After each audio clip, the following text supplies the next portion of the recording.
What's up, everybody? Welcome back to another episode of Go Talk with Marcus, powered by Poddex, fueled by Goat Fuel. My man Sal Vassallo of Sports and the Big Apple is on the show.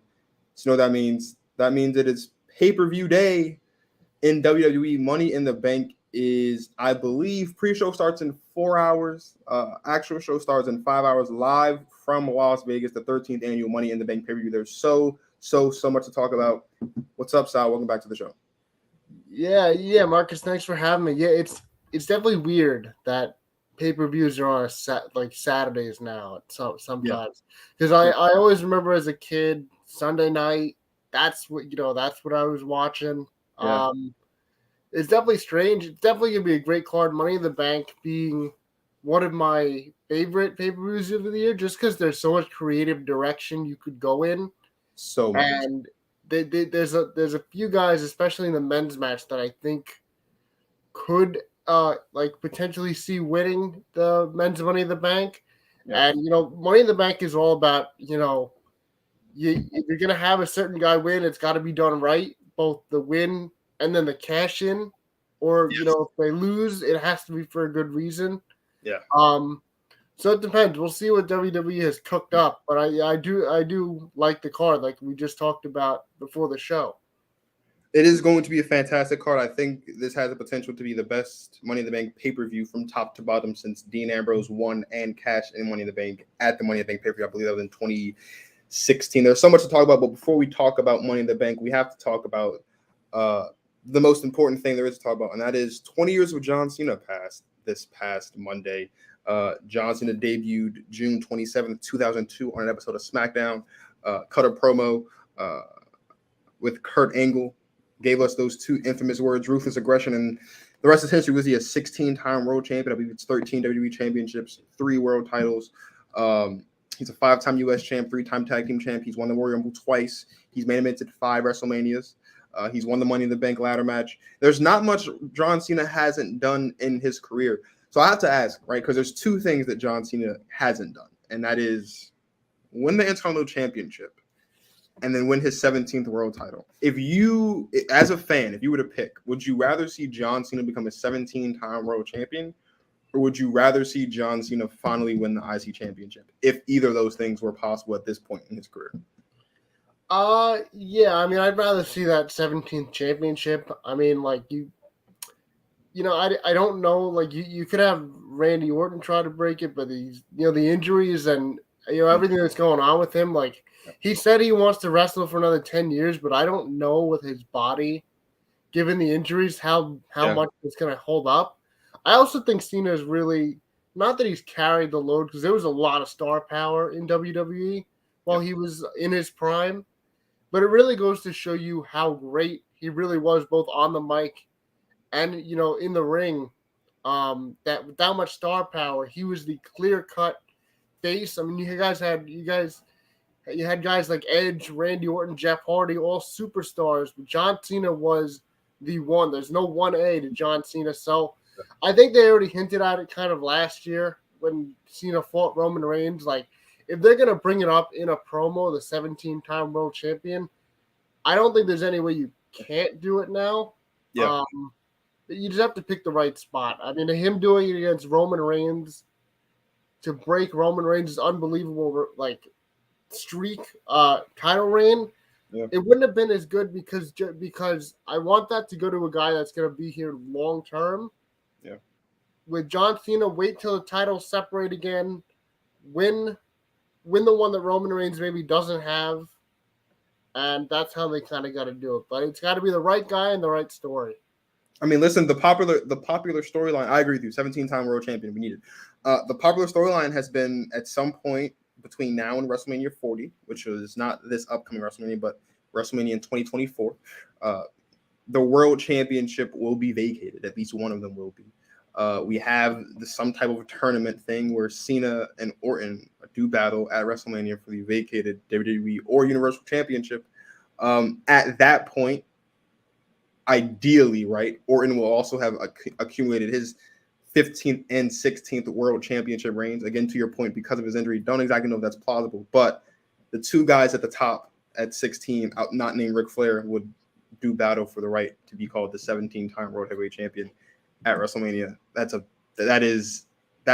want that. I want to see that so bad. I think that'd be really, really good. We've seen Randy versus Cena so many times over the years. Randy versus Cena, as great of a rivalry as that was for our childhood, they've never main evented WrestleMania, and they've never fought one-on-one at WrestleMania.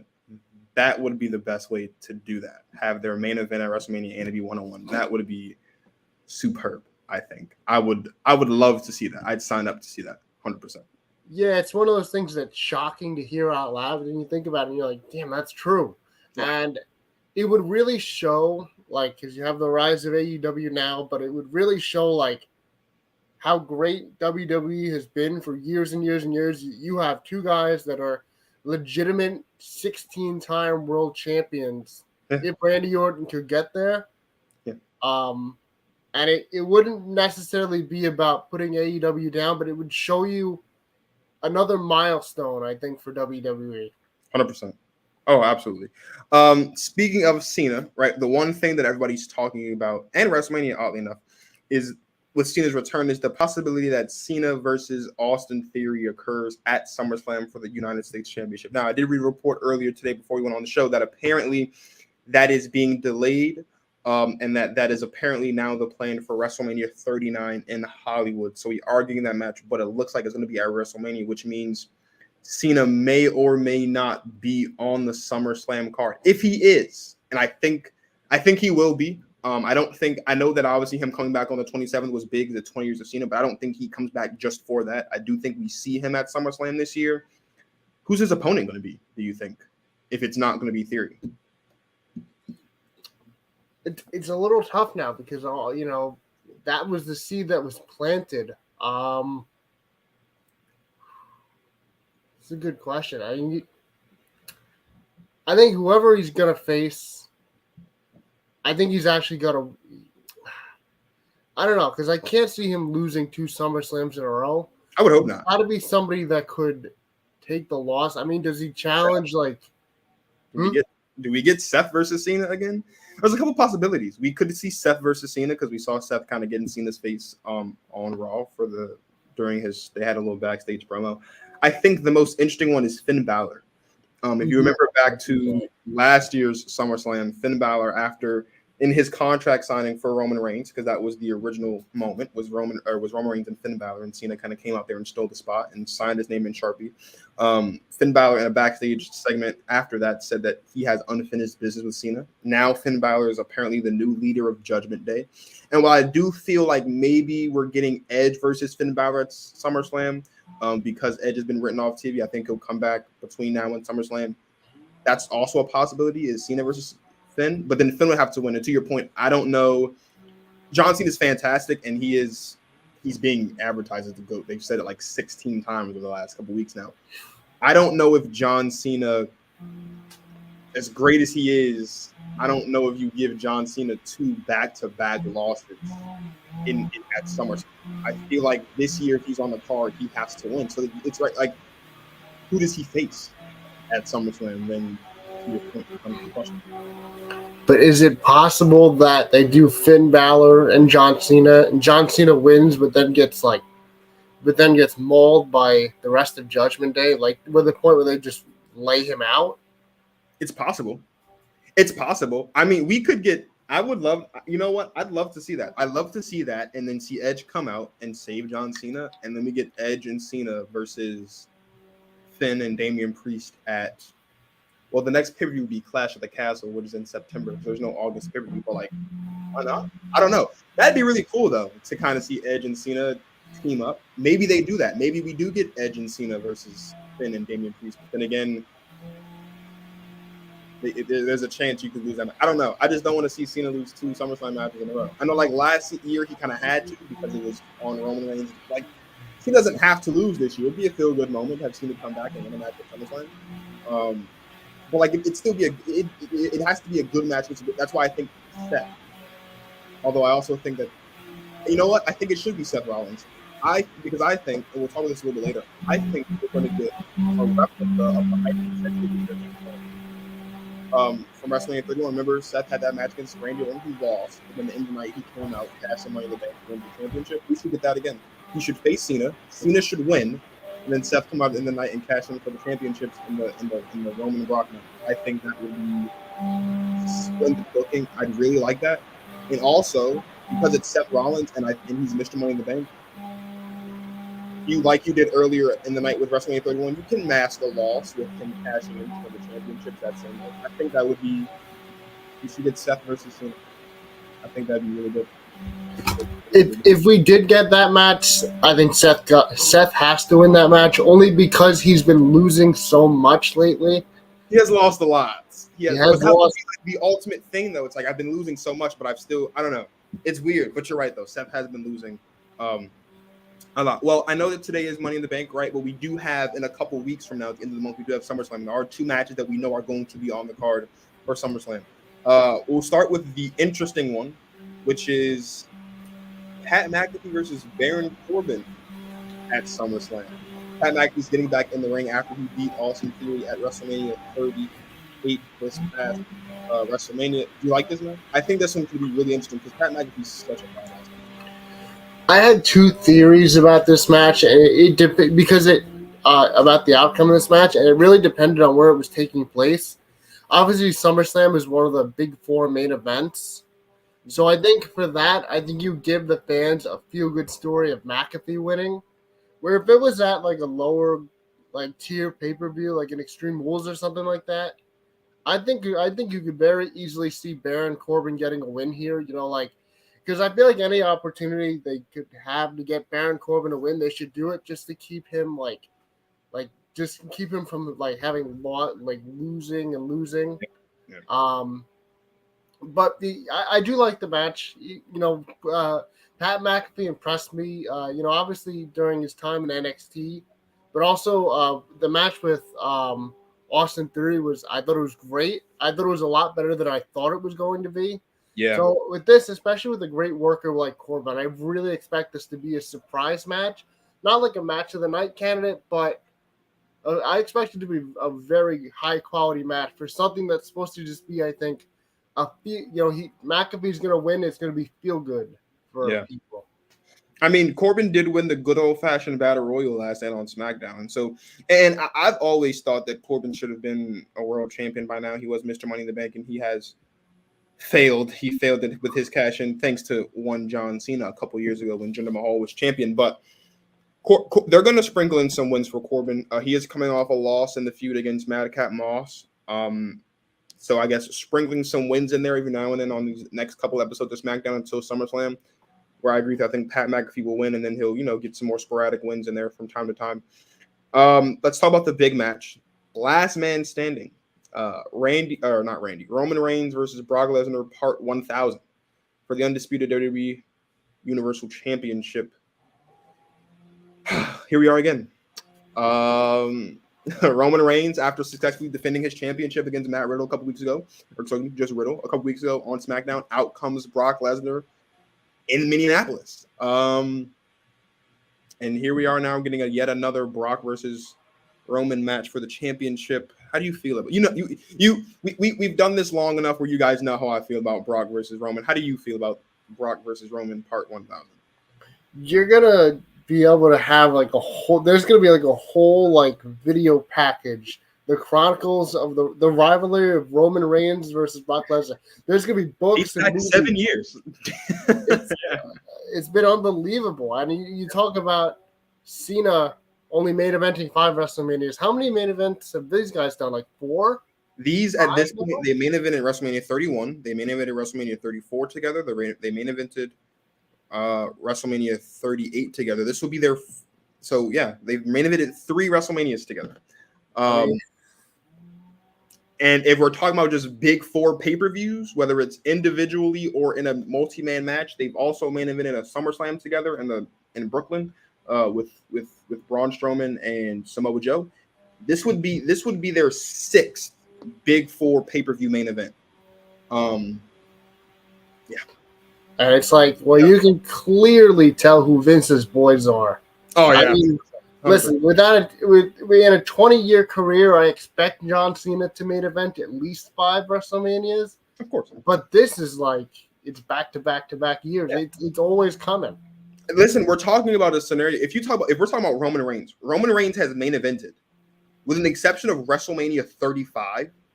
Roman Reigns has main evented every WrestleMania after WrestleMania 30. He main evented WrestleMania 31 against Brock. He main evented WrestleMania 32 against Triple H. 33 against Undertaker. He main evented 34 against Brock. He had a match at 35 with Drew, but it wasn't the main event. That was the All Women's main event. He didn't main event 36 because he left because of the whole COVID thing. So that's 2 WrestleManias. He main evented 37 with Edge and Bryan, and he main evented this past WrestleMania, obviously with.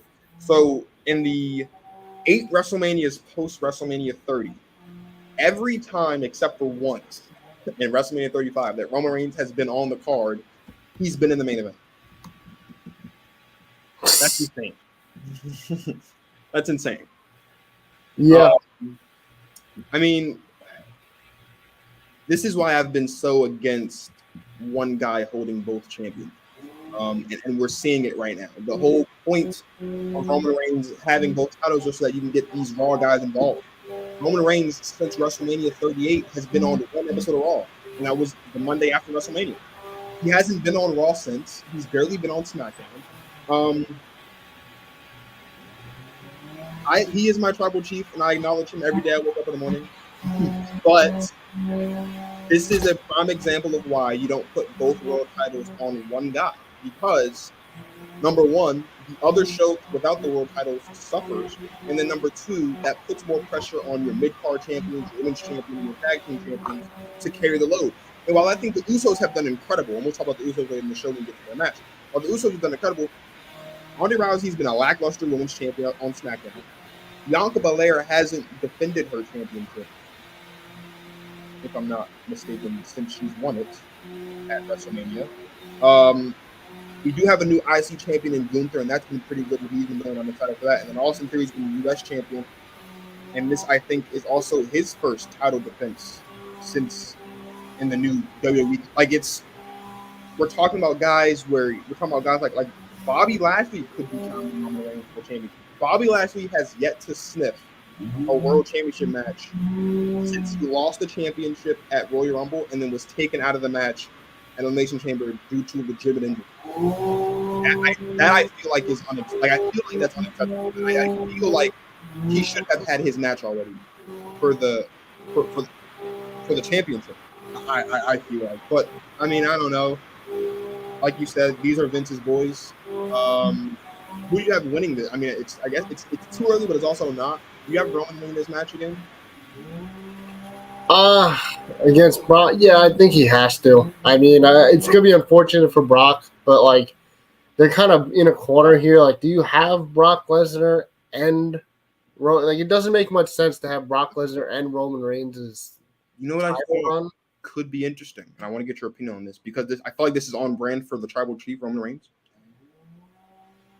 If you guys are obviously right, going into WrestleMania, Roman was the Universal Champion and Brock was the WWE Champion, right? And I know that the championships are unified right now, but because there's still visibly 2 straps, do you think it's at all possible that between now and SummerSlam that Roman pulls the card of like, why would I put the Universal Championship and the on the line when you were only the WWE Champion? Like, I don't know how likely that is, but I think that's the only way you can potentially make it make sense for either Brock to win the match or for Seth to cash in and walk away with the champion. Raw needs a world champion. They need, whether it's Seth, whether it's Brock, whether it's Roman and he's showing up more, we know that's going to happen. There needs to be a world champion on Raw. I wonder if it's at all possible that Roman says, I'll defend my championships, but I'm only going to defend the one championship that you have a rightful claim to, potentially, which is the WWE Championship, because that's the championship that I took from you. To me, that seems pretty on brand for Roman, and I feel like if you want to split up the championships, which I think they should, and get a world champion back on Raw without having SmackDown suffer, that would be the way to do it. Yeah, I mean, it would definitely be something kind of out of left field. I mean, I would kind of more so expect like when Rollins was both world champion and U.S. champion, where he like defended both belts against both first Cena, beat him for the U.S. title, and then he beat Sting later for the world title to retain. I could more so see them doing something like that where like Roman Reigns is like the kind of this part-time guy and feels like he's kind of like bigger than everyone else. So like the way that I would see them doing it, even though you're right, it is very out of Roman Reigns' playbook to say something like that, where he only wants to defend the one title. But I could see them very well giving him two opponents. And like that's because he's like beating everybody, right? So he keeps saying it. The next step up is to win two matches in one night. It is, and it's on brand. It's possible. I think it's possible. What if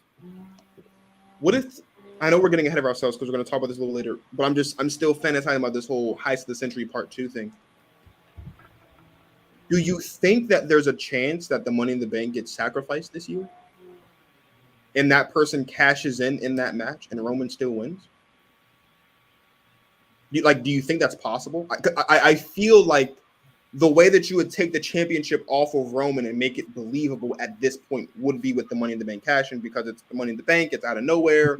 He definitely has that defense of, well, it wasn't a straight-up match, and you can say that, but it's also Roman Reigns. He's been champion. He's now only 4 guys in the history of the sport, in the history of the business, rather, that has held a world championship in this company longer than him.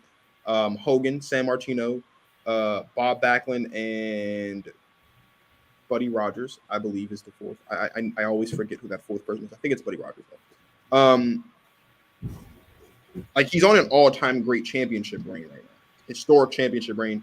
He now has had the WWE Championship on his other shoulder as well since WrestleMania. What if, like, is that possible? Of someone tries to cash in and Roman still wins the match, and now we've kind of wasted the cash in again. Like I guess, because if you didn't want Brock to take the loss, yeah, having somebody cash in, but it depends on who it is. Maybe I mean if it's like a Sami Zayn, that could work. Like if Sami Zayn somehow wins, Sami Zayn winning would be interesting because he's like Sami Zayn winning would be incredible. Bloodline. Yeah. And well, I do know that Sami Zayn versus Roman Reigns is coming down the line. I don't know if it's going to be. It would have to be in between, obviously, SummerSlam and Clash of the Castle in September, because I think we all know who Roman's opponent is going to be when they go to Wales. You can't have that card and not have Drew McIntyre face Roman. Like, we're going to see Drew versus Roman at Clash of the Castle. I feel like Sami's going to be sprinkled somewhere in there in the middle. It's possible for August. I don't know. But we kind of dance around this. Let's jump into the Money in the Bank pay-per-view, obviously, that's taking place tonight. We'll start with the Raw Women's Championship match, Bianca Belair versus Carmella. Carmella won a fatal 5-way match. I want to say it was 2 weeks ago, for the right to face Bianca Belair. Obviously, Rhea Ripley was the original opponent, but Rhea Ripley suffered a real-life injury that has taken her out of Money in the Bank. Bianca versus Carmella. We know Bianca's going to win, but do you like this matchup? Yeah, especially considering this is not really what they had planned. I mean, Ripley versus Belair would have been great given their time at NXT. Now you have the Judgment Day factor for Ripley. But I mean, I do like Carmella. I think she's an underrated competitor. Obviously, like, she didn't really get like the SummerSlam match. Yeah. But so this is kind of like I think Carmella's going to show out here in this match for sure. But obviously I think Belair has to win it. But I think Carmella's going to put on one hell of a show. I think she's going to show that in like a high leverage match, she can perform, especially on one of the big pay-per-views of the year. Mm-hmm. I think as for Belair, it's gonna win, but I think Carmella will surprise people. Yeah, I enjoyed this, and I think it makes sense. We talk about Carmella doesn't get a lot of love. She is the first ever winner of the Money in the Bank ladder match for the women. She won the very first match. She's she is officially recognized as the only 2-time winner of the match as well. Because remember, she won the match because of James Ellsworth at the pay-per-view, and they had a rematch that following Tuesday on SmackDown Live, and she won it again. So she is recognized officially as the only 2-time winner of the Money in the Bank Women's Ladder match. So she's had success at the pay-per-view. She is also a SmackDown Women's Champion because of it. So she is a former world champion. She's been there. I like this matchup. When you look at the 5 women that are in the match, we're talking about, I think Becky was in that match. It was Bianca Belair. It was Alexa Bliss, Liv Morgan. And I want to say Asuka was in that match as well, I think. If I'm not mistaken. It makes the most sense. I think they're trying to keep Asuka away from Bianca Belair for as long as possible. I still thought we were supposed to be getting an Asuka versus Becky feud with an actual match on a pay-per-view. We haven't exactly gotten that yet, and I think at this point that's kind of gone. I don't know if they're going to – I feel like it's too late at this point to revisit that. You're not going to put Liv Morgan in this position. You're not going to put Alexa Bliss in this position because even though Alexa is a former 5-time women's champion, she can't lose this match. That would be a tough booking decision. I think she has too much to lose in that instance, even though she's a 5. Like, this makes the most sense. This is a superstar on the roster that can take a loss and it won't mess with her position in the roster, but it's also a credible opponent because she is a former world champion, and she's had success at this event specifically. This is a nice matchup too. Like, I think these two are going to have. This is, I think, going to be the match of the night. I wholeheartedly believe that. Like, and you know this because you know me and we talk about it all the time. I'm not a fan of what they've been doing with the SmackDown Women's Championship the past year and a half. And I think that match is going to be a waste, and we'll talk about that in a second. The Money in the Bank ladder matches are the Money in the Bank ladder matches. And, of course, they'll both be exciting, but I don't really look at those as match of the night candidates. Then you have Theory versus Bobby Lashley. I think this could be the match of the night, or be a really close second to what is likely going to be the main event, which is the Undisputed Tag Team Championship match between the Usos and the Street Profits. So from one brand to the other, let's talk about SmackDown. You've got Ronda Rousey versus Natalya, in what is just really cringe. I understand why it's Natalya. It's because you don't want to give Raquel Gonzalez a loss this soon in that big of a match on a pay-per-view, at least in a championship setting, right? Or Shotzi or anyone else, or Aaliyah. But Natalya, Natalya came out on SmackDown either this past Friday or the Friday before, dressed as Ronda Rousey, and then beat Ronda Rousey with a stroller. I don't know. Like, we know Ronda Rousey's going to win this match as well. There is no. I would be absolutely shocked, appalled, flabbergasted, whatever word you want to use, if Natalya walks out of Money in the Bank with the SmackDown Championship around her waist, right? Like, this is just as much a sure thing, as Bianca retaining, if not even more. You're not. Which is like, what's the point of it? I hate when they do this. What's the point of it? Natalya, with the momentum she has, the only purpose she plays in this match is to lose, and 100%. And so, I mean, like, you have the interesting fact of both women kind of being submission specialists. You have the sharpshooter and the armbar, but listen, I told you before the show started, WWE always needs that quick match, and they love Ronda, so it gives them a chance to have Ronda be dominant. So that's the whole purpose of this match, I think, is to be that quick match on the card. I am convinced that WWE is afraid of gimmick matches. We could have gotten a hair versus hair match between Becky and Bianca at WrestleMania. We couldn't got a submission match between Charlotte and Ronda at WrestleMania. We could have a submission match right here. We're talking about the armbar versus the sharpshooter. If this was a submissions match, Ronda would still win, but it would be more interesting. You know what I mean? Like, it doesn't make sense to think that Natalya's going to pin Ronda Rousey, right? And she's not going to make Ronda Rousey tap out either. But we've seen in submission matches in the past, the most famous one being Bret Hart versus Stone Cold Steve Austin at WrestleMania 13, where guys or gals pass out to the submission. That That is believable because we've seen people pass out to the sharpshooter before. I wouldn't like it, but it's feasible to be like, okay, Natalya made Ronda Rousey pass out to the sharpshooter. Would Ronda Rousey pass out to the sharpshooter? No, but it's like it's possible. This is the thing that we've seen before. Where are the gimmick matches at, man? Give me a submission. I don't know. I just feel like that would make this more interesting because right now this is, as I said before we went live, this is the cringiest story in the company. Is this? This is disgustingly cringy. It's terrible. I don't want to talk about it anymore. Let's talk about the Undisputed Tag Team Championships. I think they're going on last. I would be shocked if they don't. I mean, obviously, if they don't go on last, it's because one of the Money in the Bank ladder matches is going to go on last, likely the men. But I feel like this is, given the promo that the Street Profits and the Usos had last night on SmackDown, which was a fantastic segment, I feel like this is going to be the main event. Is this the defense that marks the end for the Usos as champion? Like, how are you? I'm so torn. I've been on the fence about this whole week, really, the past couple of weeks, honestly. Who do you have winning and walking out of Vegas as the undisputed WWE Tag Team champion?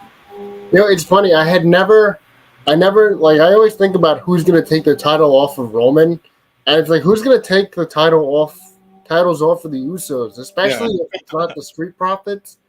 But I still see the Usos winning here. It's another like card where they are representing the bloodline because there's no Roman Reigns. Yeah. So they are the bloodline. They are kind of the tribal chiefs of this pay-per-view, at least. Yeah. It's gonna be interesting. Like, how do you book that? Like, how do you book when you want the Usos to drop their titles? When do you want Roman Reigns to drop his titles? I would imagine the Usos are going to lose the titles first. I would imagine that they lose their titles first. And given the couple stretch, and given the next stretch, we're talking about Brock and the potentially looming threat of the Money in the Bank, and then also Clash of the Castle in September. This would be, I think, the time. Either here or at SummerSlam. I call it a hot take. I don't know if the Usos make it out of July as the tag team champion. That's just me personally. I could definitely see it happening.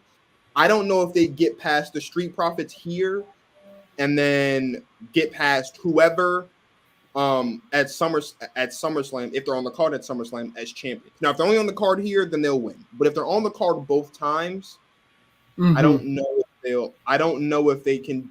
I don't know if they'll successfully defend tonight and then successfully defend on the 30th for SummerSlam. That's just my opinion. I would love to see if they are on both cards. Okay, they win tonight, so it's like the Bloodline got one win tonight. But then you have Brock, you have Roman at SummerSlam, so he could be the win for the Bloodline. Yeah. And essentially, I think SummerSlam is definitely like 1A or 1B, I would say, to WrestleMania. So, like, of course, it's the biggest show not named WrestleMania. Yeah. Mm-hmm. So I think that would be a huge win for whoever takes the titles from the Usos. So if I had to pick where do you want them to lose it, it's definitely not tonight, especially since Roman Reigns isn't on the card. Yeah. But that could be the reason why, though, if you think about it. Like, it's interesting. It's really interesting the way this whole thing works out. And I was, and you were here for it, right? And I was not happy that they booked the Undisputed Tag Team Championship match unification at Backlash, then pushed it off. Then, of course, I was assuming that we were going to get that match between RK Bro and the Usos at Money in the Bank. But then, obviously, because of Randy's real-life injury, they had to kind of shove it up, I'm assuming. If the Usos beat the Street Profits tonight, who then will be the Usos' opponent at SummerSlam? If they're on the card, I think then becomes the question. Because Rick Boog still isn't healthy. You're not going to put Riddle and Shinsuke Nakamura together again because, number one, they've had their match already. Number two, that's just not going to be believable for them to win the championships. Do we get Usos and Street Profits again? Are we talking about a multi-tag team kind of situation? Because SummerSlam really could be the demise for the Bloodline. Like, I think it's very possible that the Usos and Roman Reigns, all of those guys are walking out of SummerSlam with nothing. And that would be, I think, really interesting to see as well. I don't think it will because I think, again, Roman's going to drop his championship, one or both of them, to Drew at Clash in the Castle. I really think they're saving Drew for that moment so he can finally have that. Drew's talked about since from the moment he's won the championship, he really wants that moment in front of the fans. That moment is earmarked for him at Clash of the Castle. Like from the moment they announced that, everyone's like, okay, yeah, Drew's winning the championship. But like, if the Street Profits lose tonight, are the Usos even going to be on the card at SummerSlam? Like, who's then going to be their opponent? Are we getting Street Profits versus Usos again? Are we going to get the New Day again? Are we going to get Street Profits and the New Day? Do you throw in do you throw Judgment Day in it? Like, how do you book that for the Usos if they win tonight? Which I think we're both in agreement that they will. I mean, I was thinking immediately right as you said that the Street Profits again, but it would have to be a weird finish for tonight. Like you would have to give the Street Profits. You can't have the Street Profits get beaten clean tonight if you're gonna book the Street Profits in there again. Judgment Day, I can't see it. Just because I think that they are. I can't see. I don't know because I think it's too early for the Judgment Day. Because you remember back to what was that Crown Jewel or Elimination Chamber, whichever card it was in Saudi Arabia, the Usos just came out and jumped the Viking Raiders. They never had their match, so the Viking Raiders technically haven't had that match. They're clearly on this new heel thing. Do you put a heel tag team versus? It's really tough. I feel like if the Usos win tonight, they're not going to be on the card at SummerSlam. Honestly, I think the only way we see the Usos at SummerSlam is if they lose tonight, and because I don't see the Usos losing tonight, I feel like we're not going to see the Usos at SummerSlam, and we'll just see Roman. I think the Usos will be preoccupied getting involved in the last man standing match between Brock and Roman because we know they're going to anyway, whether they're on the card or not. Mm-hmm. Yeah, I mean, if they didn't have both titles, I would agree with you that they might not be on the card, but I can't see a SummerSlam without any tag team title matches. That's true. The women's titles match is not it kind of doesn't count. I don't even know who's champion at this point, but there aren't any champions. They don't exist. They don't exist because the champions were kicked out and then they stripped them, and then there was supposed to be a tournament, and then they scrapped the tournament. So there are no women's tag team champions. That's how unmemorable it is. I can't even I don't even follow it because it's just like sometimes this is why they should have never existed in the first place. Shout out though to Sasha and Bayley for pushing so hard to get those involved. In the Elimination Chamber in 2019, and also there's a picture of Sasha and Bayley posting up with a fan at Disney World this past week. Sasha's doing just fine. I just thought I should say that because I love Sasha Banks.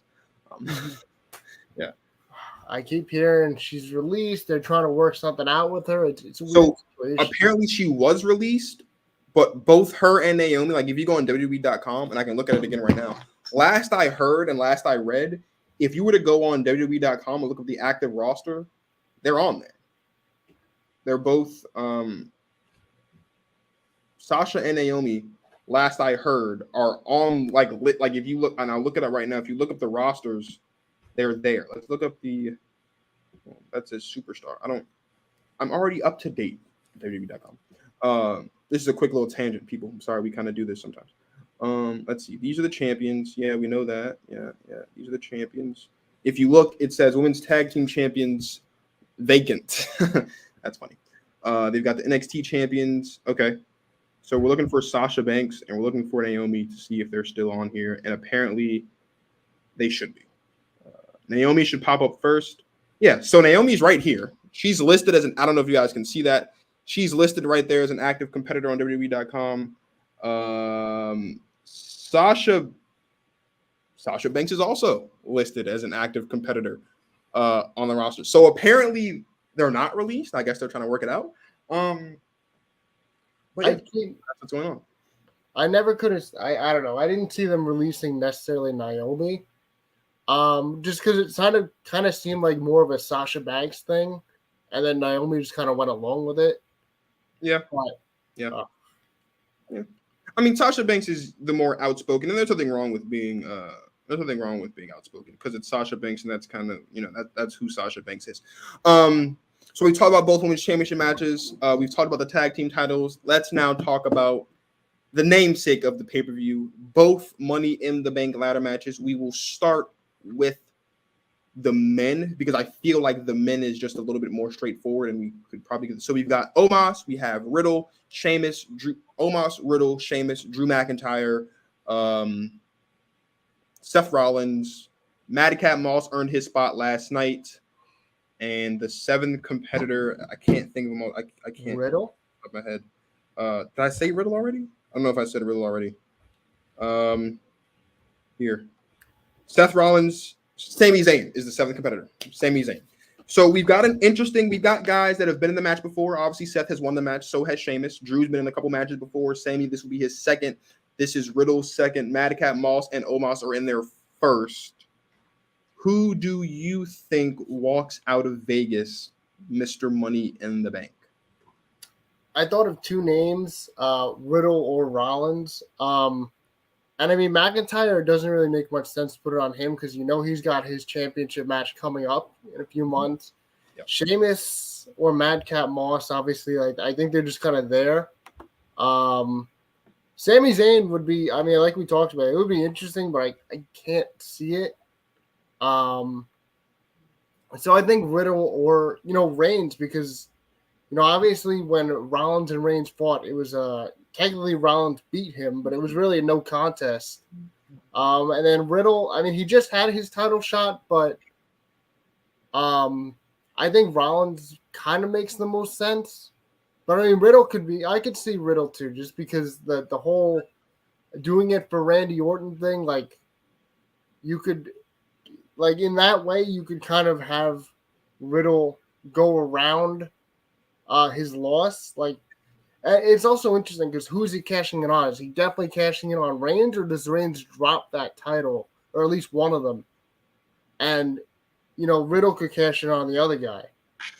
Well, I mean, Riddle's technically not allowed to challenge Roman for a championship match for as long as Roman is the champion. That was the stipulation that Paul Heyman introduced before their championship match on SmackDown a few weeks ago. But if you're Mr. Money in the Bank, you're right. That is kind of a workaround to that.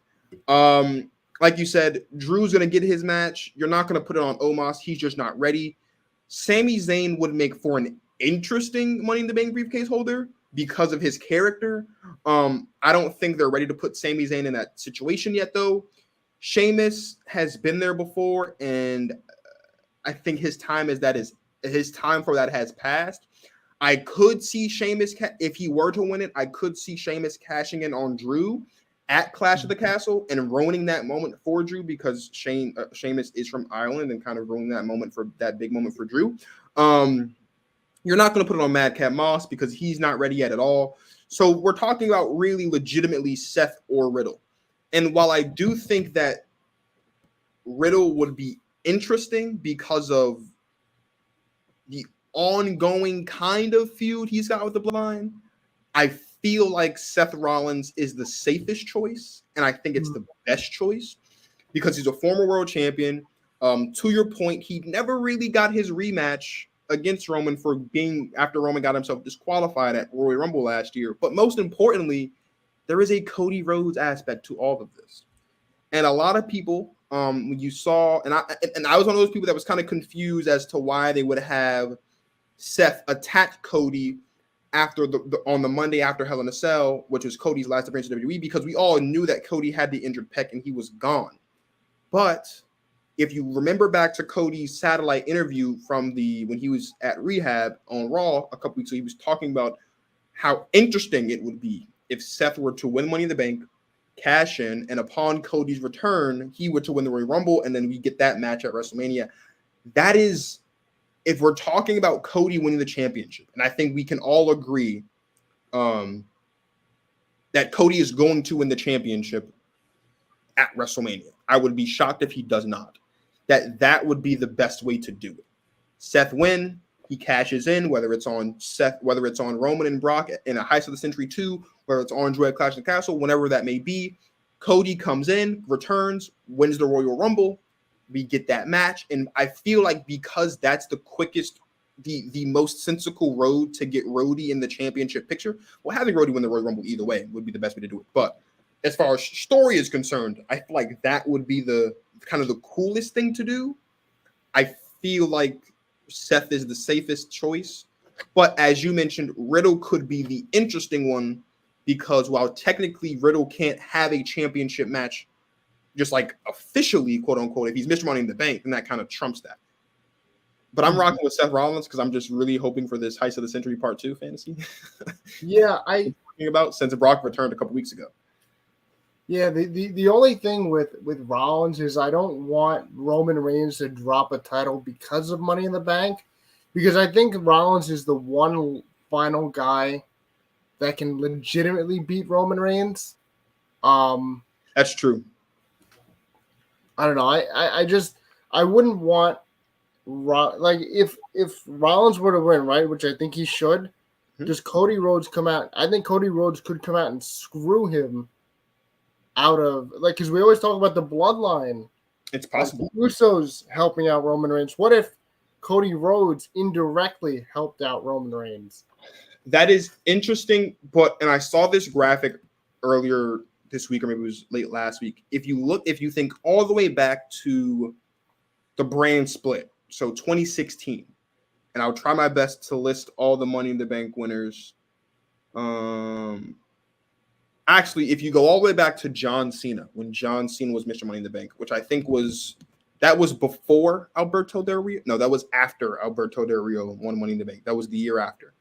So we've had, and I'm not going to go in any order. I'm just going to try to list them all. We had Cena win the Money in the Bank ladder match. Screw that. We'll go to 2016. So we had Dean cash in successfully. Sheamus has cashed in successfully. Baron Corbin has failed. Otis won it and then lost it to The Miz because that was weird. And then The Miz successfully cashed in. Brock Lesnar has won a Money in the Bank in the last couple of years, and he successfully cashed in. Mm-hmm. And then we just saw Biggie. The point that I'm making is the Money in the Bank contract has kind of lost its legitimacy a little bit the past couple of years. And while that would be an interesting storyline thing to do, I don't know if Money in the Bank can suffer a hit like that, especially coming off of 2 successful cash-ins last year, but specifically the men, one massive cash-in last year of Big E calling his shot hours before Raw, and then that same night cashing in on Bobby Lashley to win the WWE Championship. Mm-hmm. I don't know if because you wanna to me the Money in the Bank year after year should always kind of build off the year before. It should either be just as good of a cash-in, if not better, whether it's storyline or whether it's occasion, than the year before. I don't know if coming off of such a massive cash-in like that, if you want to go back to now having someone lose the Money in the Bank after cashing it in. Mm-hmm. I don't. That would be an interesting thing to see, though, is to see Cody inadvertently cost will cost Rollins the championship, but in doing so inadvertently help Roman Reigns retain his championship and keep it. That would be interesting for storyline purposes. Maybe that sets up Rollins, Rhodes, Reigns at WrestleMania 39 in Hollywood. I don't know. That would be a cool thing to see, maybe. I just don't know if you want to go from a really good cash-in last year to a failed cash-in this year. You know what I mean? Like, because Money in the Bank has always kind of been like, oh, there's a looming threat.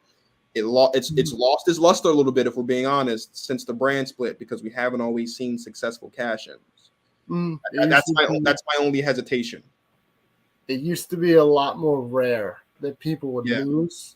I mean, because we're talking before the brand split, the only person that had won the Money in the Bank contract and lost was Damian Sandow and John Cena. Mm-hmm. Damian Sandow lost to John Cena in a World Championship match. John Cena called his shot a week before instead of cashing in after Big Show knocked out CM Punk, and he lost their match the week after. Braun Strowman also lost his Money in the Bank cash in as well, but that one was inside Hell in a Cell, and that was when Brock came back, and that was a no contest. So technically, he should have gotten a rematch. That was a weird situation too, but yeah, it was another one of those things where he did like what Cena did. He declared. He said, "I want to schedule the match for this day rather than cashing it whenever." Yeah. So I mean, I kind of don't want to see something like that again. But I mean, Rollins is the safe choice. It's the safest choice. It is. He is the safest choice, and Riddle, I think, would be the most interesting moving forward, but Rollins is the safest choice. And as we've known with Money in the Bank, typically they go with the safest choice as opposed to the more interesting one, which is unfortunate. Let's be interesting, though. It will be interesting. Either way, I mean, Seth Rollins is great. So, like, either way, it'll be interesting. Let's talk about the women. Mm-hmm. I'm actually really excited for the Women's Money in the Bank Battle match. This is the first time I've been actively excited for it since the first one. You've got Lacey Evans, Alexa Bliss, Liv Morgan, Raquel Rodriguez, Asuka, Shotzi, and Becky Lynch. My one problem with this match is that Becky Lynch is in it, because she had like 10 qualifying matches and just qualified on Monday, if I'm not mistaken. That's my only issue with the match. Other than that, it's a nice combination. You have three women that are former champions. Asuka being a former 3-time champ, I believe. Becky Lynch is a 6-time champ. Alexa Bliss is a 5-time champ. You have the returning Lacey Evans, who's kind of been in limbo, but it seems like she's got her spot. She'd be interesting. You have the 2 newcomers, and Raquel Rodriguez and Shotzi, and then of course you have the fan favorite Liv Morgan that everyone loves. I think it's safe to rule out Lacey Evans, Raquel Rodriguez, and Shotzi from winning the match. So it's really boiled down to Bliss, Morgan, Asuka, and Becky. Who do you think walks out Miss Money in the Bank? Oof. I mean, I'm going to go with either Liv or Becky Lynch. Becky Lynch, because it would be interesting, because you could have her go after maybe Ronda Rousey. Do you finally get Lynch versus Rousey, which is what we all thought we were getting when Rousey first came back? Like, I did not see them putting Rousey up against Charlotte. Yeah. And they did that, and I was like, why? But, and I mean, Belair versus Lynch ended up being really good anyways, but, and then Liv Morgan, like, they've been waiting, like, people have been waiting, like, years now for them to finally give Liv Morgan a shot. It's like she's come so close. So do they finally give her a shot? I don't know. I think WWE would probably go the route of Becky Lynch just to get Lynch versus Rousey. But maybe now it's Stephanie in charge. Maybe it's a little different. Like, because with Vince, I could absolutely see him booking Becky to win. Well, Vince is still in charge of creative. Well, that's like Vince isn't the CEO and the chairman anymore, but he hasn't dropped his creative post. This is my whole beef, and you know this because we've been doing this for 2 years now, and you've been here every step of the way. You know how I feel about giving guys and gals wins, whether it's a Royal Rumble win or whether it's a Money in the Bank win, without to create a match that where like we can get Becky versus Ronda at WrestleMania without Becky winning Royal Rumble, without her winning this match. This briefcase needs to be in the hands of Liv Morgan or Alexa Bliss at the end of the night, and I mean it.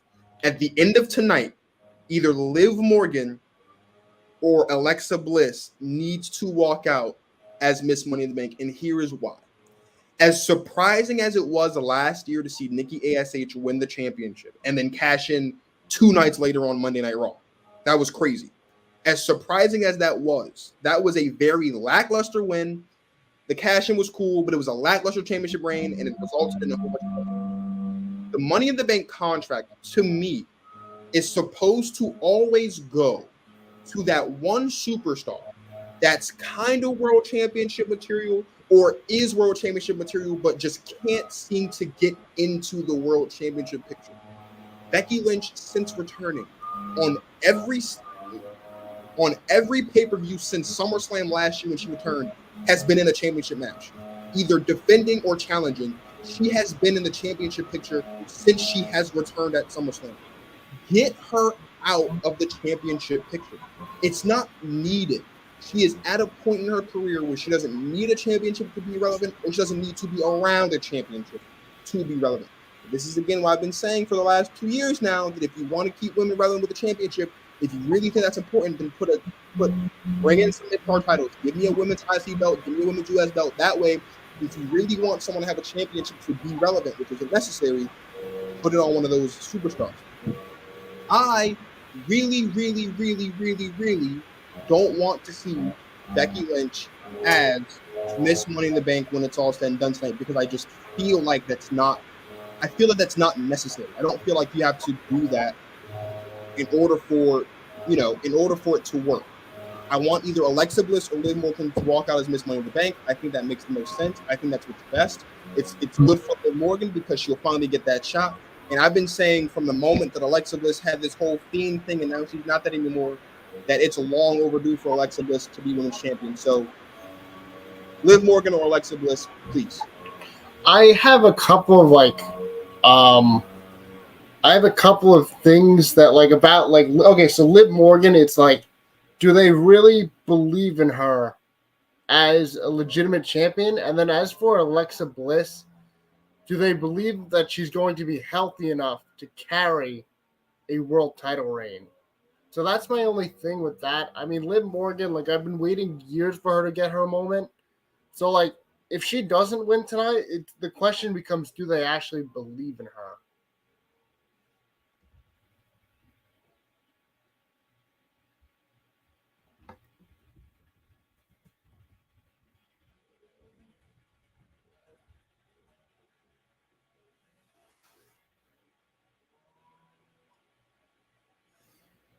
That has never happened before.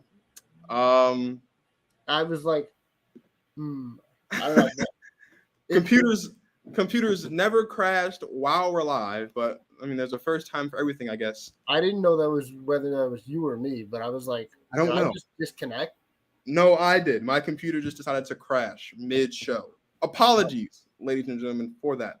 Did I freeze at any point during my rant? I don't even know where I know what I was talking about. No, I mean, I went to respond to your what you said about either Alexa Bliss and Liv Morgan, and then you just kind of went off the screen, and it split my face in between the two screens here.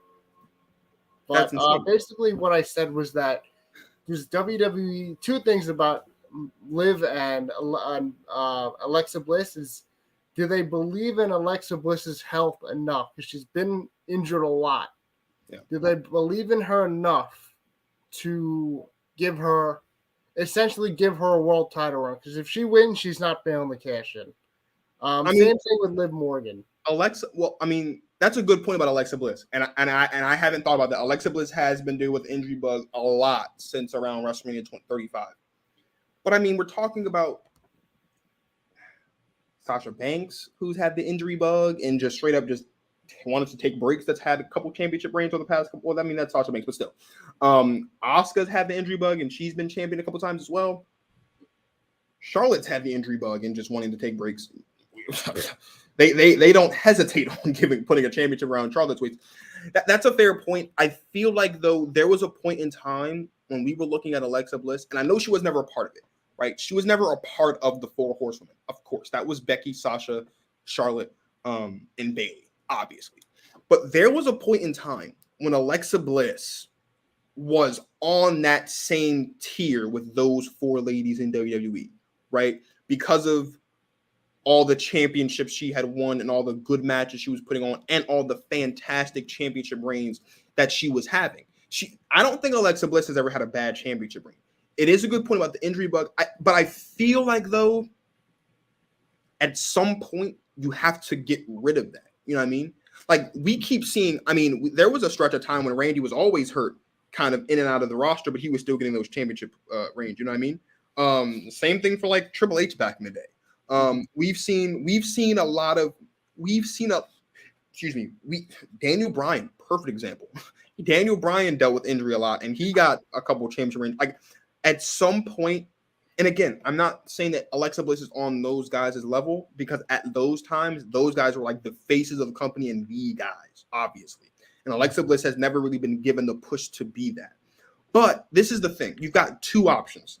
Either you trust Alexa Bliss, you trust her health, and you trust her to be great as champion, which she will be, or you don't, and then you continue to do nothing with her. And I would honestly, as a fan of Alexa Bliss and as a fan of, and as a genuine fan of women's wrestling and WWE, I would have much rather Alexa Bliss get the championship, get hurt, and then still be in the picture than them not take that leap of faith, for lack of a better term, and then they're doing nothing with her. Because they've done nothing with her From the moment that Bray Wyatt's been released, they have done nothing with her. Now, I know in the beginning, for a period of time, that was because her wedding was coming up and they didn't want to kind of put her in the whole thing and then she'd go leave for a wedding. But she's married now and she's gone on her honeymoon and she's back. And she hasn't lost a singles match on Raw in a very long time. She hasn't lost a tag team match on Raw, if I'm not mistaken, in quite some time as well. Like, she's been doing really, really well. And again, the injury bug is a fair point. I don't want, though, that to be the reason why you don't, because she's bona fide superstar material. She's bona fide championship material. With Liv Morgan, I feel like they might look at Liv Morgan and just not be convinced. But I feel like Liv Morgan this year could be CM Punk, I think, from back when CM Punk won the very first Money in the Bank ladder match. No, not the first. When he won his first Money in the Bank ladder match, you know what I mean? There was questions about whether or not CM Punk could do it. Like us, the fans, really wanted to see it. But backstage was like, I don't know. And then they finally did it. And look what CM Punk did. A fantastic championship reign the first time. Mm-hmm. Then he doubled up on it and gave us a fantastic. Like, at some point, I know there's apprehension. At some point, you just got to do it. Yeah. You just have to take the leap of faith. You know what I mean? Well, that's the thing with Liv Morgan. If she doesn't walk out of, like, because here comes the Liv Morgan hype train yet again. If she doesn't win tonight, and it's for good reason, but like, it would be for good reason. You could say there's better choices, like a Becky Lynch, like a Alexa Bliss, even an Asuka, right? There are definitely better choices present. No, but what I was gonna say is, if she doesn't win and the hype train has come around again, and the hype train is for good reason, she's very talented. Clearly, they like her. Yeah. Do they like her enough? And you have to wonder, if she doesn't win tonight, will they ever think that she's good enough to win, like be in that top spot? No, they don't. I feel like Becky Lynch being Miss Money in the Bank, that was worst case scenario, and I really believe that from the bottom of my heart. It doesn't make sense. Since she returned last year at SummerSlam, every pay-per-view she has been on, she has been championship match, whether she was defending or whether she was challenging. It's been a championship match. We haven't seen, and this is a fact, we haven't seen Becky Lynch in a non-championship match on pay-per-view since 2018. It's been 4 years. Now, she did miss a year, right, because she gave birth. But if you just go back before that, right, she was the longest reigning women's champion ever, okay? And that was on the heels of her having won the championship along with the SmackDown Women's Championship at WrestleMania 35, right? She was in a couple women's championship matches leading into WrestleMania 20. In fact, she was the women's champion going into Royal Rumble 2019. She was the champion, and she lost that match. So we have to go even before that and how long that reign was. So we're talking about, off the top of my head, we're talking about roughly 2018 was the last time Becky Lynch had a match on a pay-per-view that wasn't a championship match. And even then, I could be wrong. Becky Lynch has been in the world championship picture for so long. We get it. I don't want to see her anywhere near the women's championship picture again, because it's like, we know it's coming. Like, we know we're working towards Becky versus Ronda. Give her something to do in the meantime. It's Becky freaking Lynch. Like, yeah, give her something to do in the meantime. That's meaningful. This Becky Asuka feud could have been incredible. I thought it would have been two former world champions in non-championship matches. Beautiful, makes perfect sense. We see it happen all the time with the men.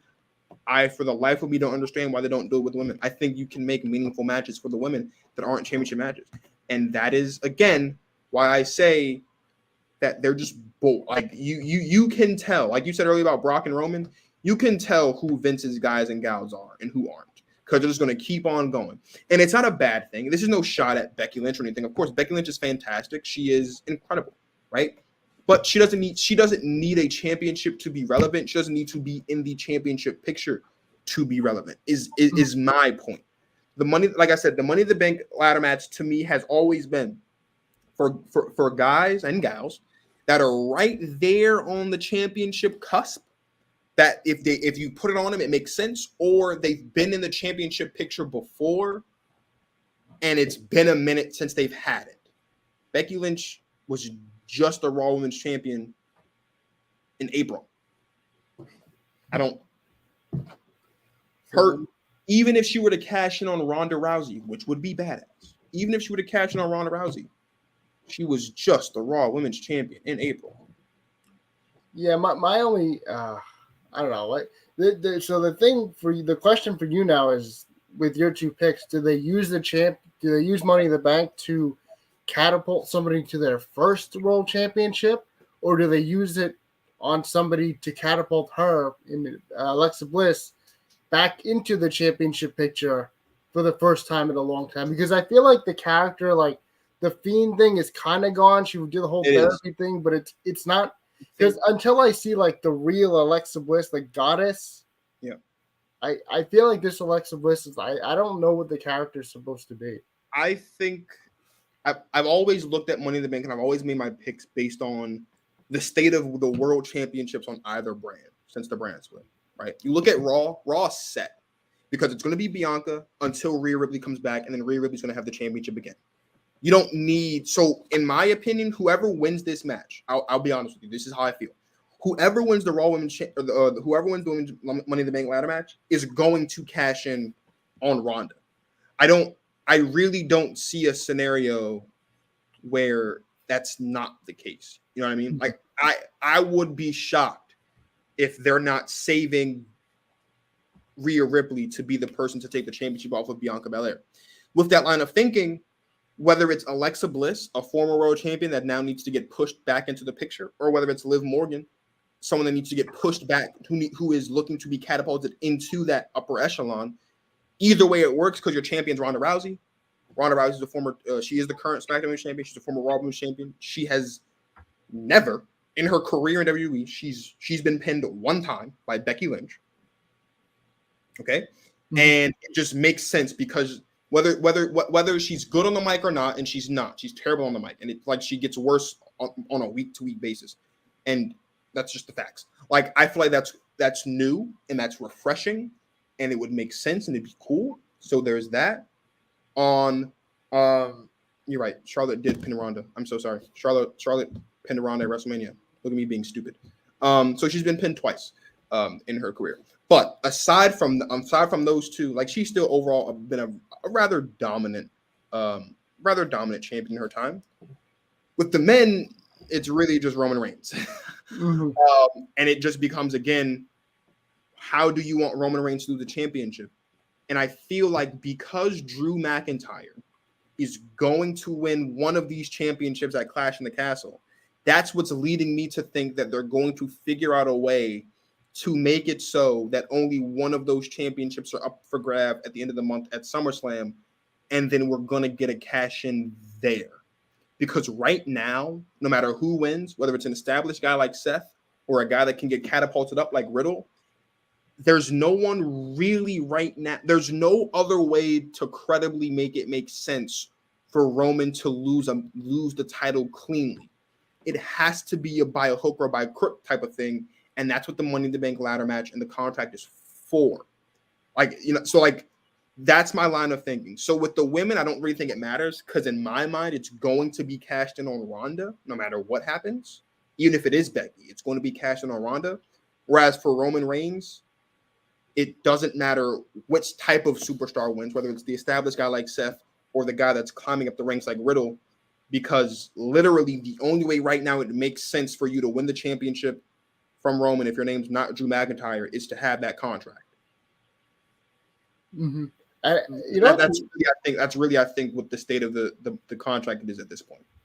Yeah, my thinking that, because I agree with you, I think there's going to be Ronda being cashed in on no matter what, just because. And that's why I thought of Becky Lynch immediately, because, you know, we've been waiting to see Lynch versus Ronda. Yeah. But because, you know, but also the fact that Belair has kind of technically been cashed in on already. Of course, it was by Becky Lynch by surprise. She didn't have a Money in the Bank, but she kind of came out and challenged her, like, on the spot. Yeah. And then Bianca lost. Like, do you really want Bianca to get surprised 2 years in a row? No. So, I mean, obviously it's going to be Ronda. I just thought that was really interesting. It is. like I said, I think especially because of the injury, I'll be honest. If Rhea Ripley's not, well, that's not true, because even if Rhea Ripley's hurt, I still think that the Raw Women's Championship picture is set because it would be Rhea Ripley. Like if we're getting Rhea Ripley versus Bianca Belair, if that was going to happen, I think Rhea Ripley would have won the match. I don't see how she doesn't win the match, given that she's got Judgment Day in her corner. You know what I mean? Like I feel like they would have figured out a way to make that happen. And Judgment Day's booking has to be very careful because it is still very new and they're under new management with Finn Balor. So you still want to treat like it's a new faction. So she win that match. But again, because whenever Rhea Ripley comes back, I'm sure we're going to get that match down the line. Whether Rhea Ripley comes back before SummerSlam, whether that's at Clash at the Castle, whether that is in October at the show that's in Saudi Arabia. Whenever Rhea Ripley comes back, I think she's going to be the Raw Women's Champion. Because we know that, it's really just a matter of who are they going to put up against Bianca Belair to kind of go through until to give her something to do. And I hate using that phrase, but to give her something to do until that inevitable matchup against Rhea Ripley. Ronda Rousey is, I think, the target no matter what happens. And I'll be honest with you, while we would see the Becky cash in from a mile away, putting it on a superstar like Liv or Alexa Bliss, who are Raw superstars and have no connection to Ronda Rousey whatsoever, that would make it that much more out of the ordinary and out of left field, which is, again, what Money in the Bank is all about, is out of left field cash-ins that you wouldn't see coming. You would not see at all. You would be shocked if you were watching Friday Night SmackDown one night and here comes Alexa Bliss or Liv Morgan running down the ramp to cash on Ronda Rousey because they're Raw superstars. That doesn't make any sense. Becky wins. Okay, well, now we're just waiting and seeing when she's gonna cash on Ronda. Like you're kind of already predicting that. You wouldn't really expect Alexa Bliss or Liv Morgan to cash in on Ronda Rousey because they're Raw superstars. With the men, we all know who they're gunning for. They're gunning for Roman Reigns. So it's really just a matter of when they're going to cash in on Roman Reigns, not a matter of if, right? This one I think makes it, which is why I think the women's Money in the Bank ladder match this year is going to be really, really interesting. The men's Money in the Bank ladder match is going to be really, really interesting. And the card as a whole is going to be really interesting. That's why I think it's going to be probably the best one we've had since 2016. Last thing before we go, and I think we've talked about this on a Money in the Bank ladder match preview before, but it may have been a while, so we're going to do it more time. Of course, it is Money in the Bank. We're talking about cash-ins. What's your favorite Money in the Bank cash-in of all time? Of all time, probably Edge cashing in on the Undertaker, just because that was such like a great feud. Like I don't know, because Undertaker had a lot of great feuds, like WrestleMania feuds. That was by far probably my favorite. You know, I love the Batista rivalry, but the Edge, like seeing Edge come out and attack a bloodied Undertaker and taking his championship was fantastic, and you kind of feel really bad. It was insane to look at that in live time. It was crazy. Like obviously, the heist of the century was great. Yeah. But you know the Edge, like it was just because it was. I don't want to say like out of nowhere, but like it was watching a bloodied, battered Undertaker like try to get up. Yeah. And Edge put him back down, and it started like because you were kind of wondering, okay, what's Undertaker gonna do next? There you go, right there. The answer was right there. So like anybody who had a question of if Undertaker wins that night, what does he do next? Got an answer about 5 minutes after that match ended. And like I said, it's my favorite Roman Reigns, my favorite Undertaker feud of all time, WrestleMania wise. Yeah. So it's definitely that one. The Dean Ambrose one was fun just because I love Dean Ambrose. He was always my underrated member of the Shield, like the guy that's taking the pins. Yeah, 100%. I mean, it's the Undertaker one's good. The Edge one's good because that wasn't even like a WrestleMania thing. Like their feud lasted almost until WrestleMania 25. Like their feud was really, really, really long. It was all because of that cash in. The heist of the century, they say it's the greatest cash-in of all time, and I guess because it's the only one at WrestleMania, it's kind of hard to dispute it. To me, though, the best cash-in ever is the Dolph Ziggler cash-in. Because at the time, Dolph was a heel. And everyone kind of thought that Dolph would cash in at WrestleMania, and he would have been the first man to cash in at WrestleMania.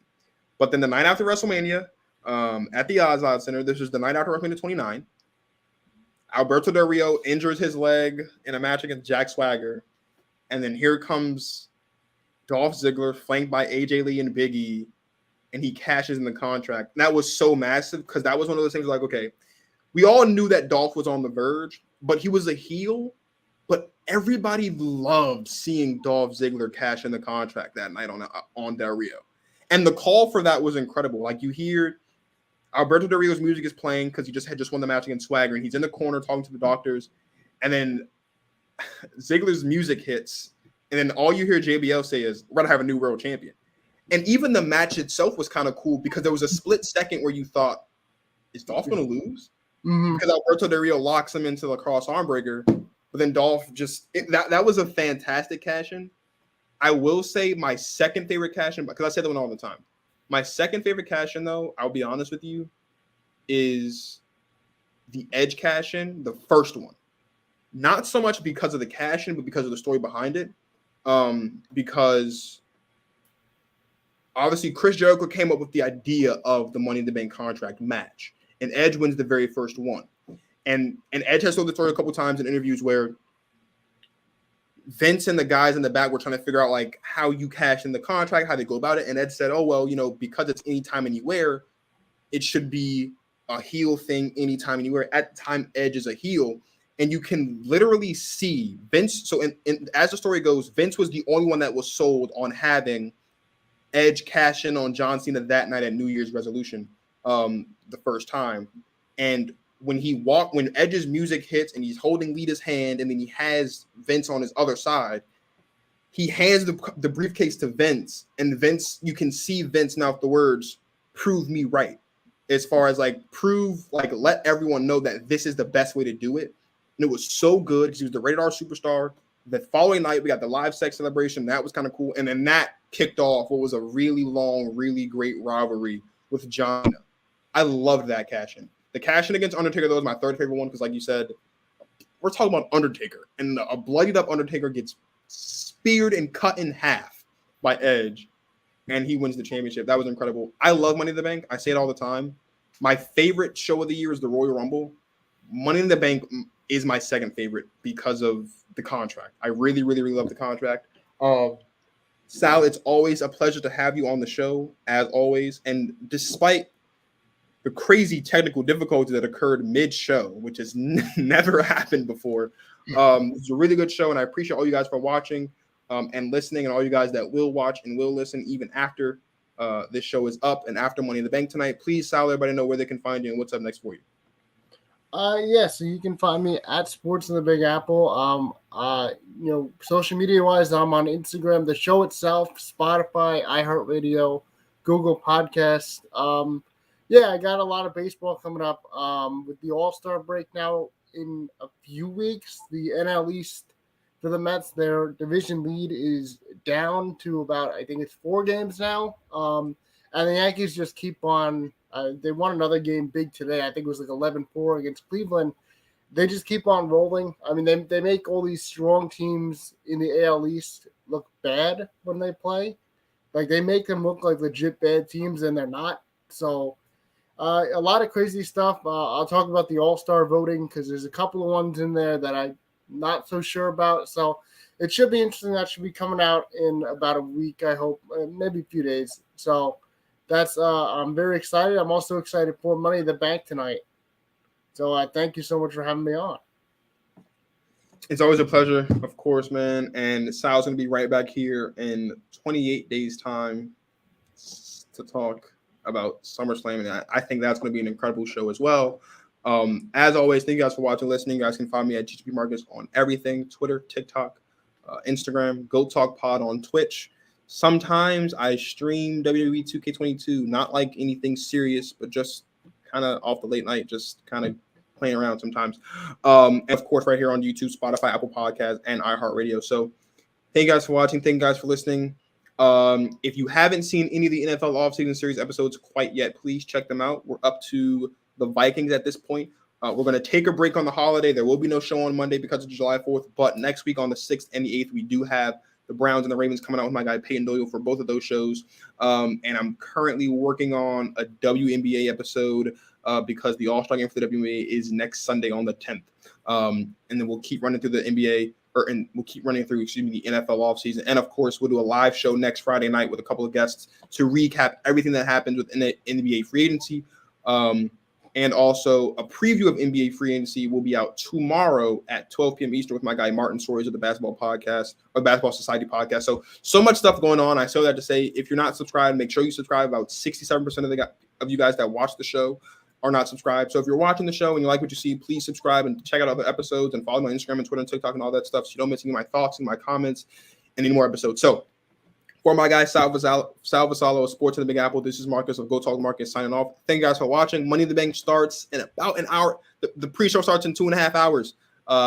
Actual show starts in 3.5 hours. So make sure you guys tune in to Money in the Bank. I'll be tweeting during Money in the Bank so you guys can see my thoughts. So make sure you guys follow me on Twitter. Thank you guys for watching. And as always, enjoy the rest of your lives.